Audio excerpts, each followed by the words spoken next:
Welcome to Diagem News.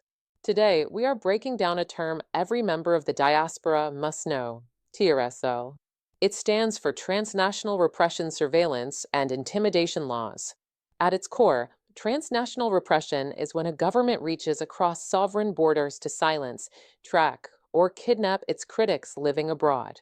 Whether it's through digital spyware, harassing families back home, or physical abduction, TRSL is the legal framework designed to define and combat these state-sponsored crimes.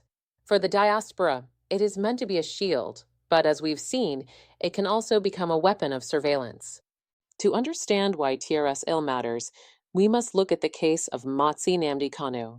In June 2021, Kanu, a British citizen, was kidnapped in Kenya and forcibly rendered to Nigeria. This was not a legal extradition. It was an extraordinary rendition.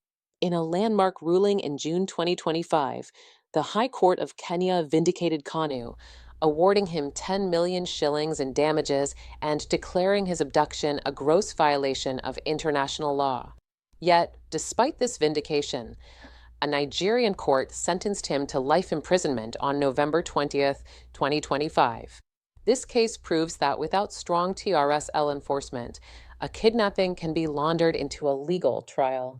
This raises a haunting question for the diaspora.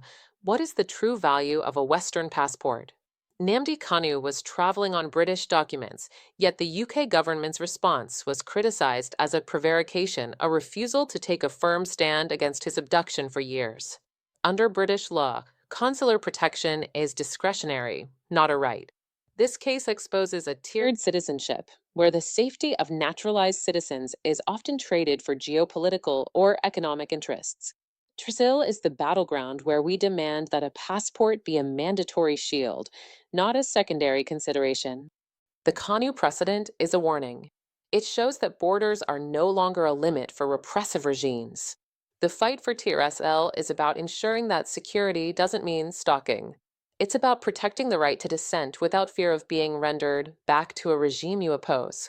We are monitoring these laws because your sovereignty is on the line. I'm Karen, and this is Diagem News, our people, our story, our own way.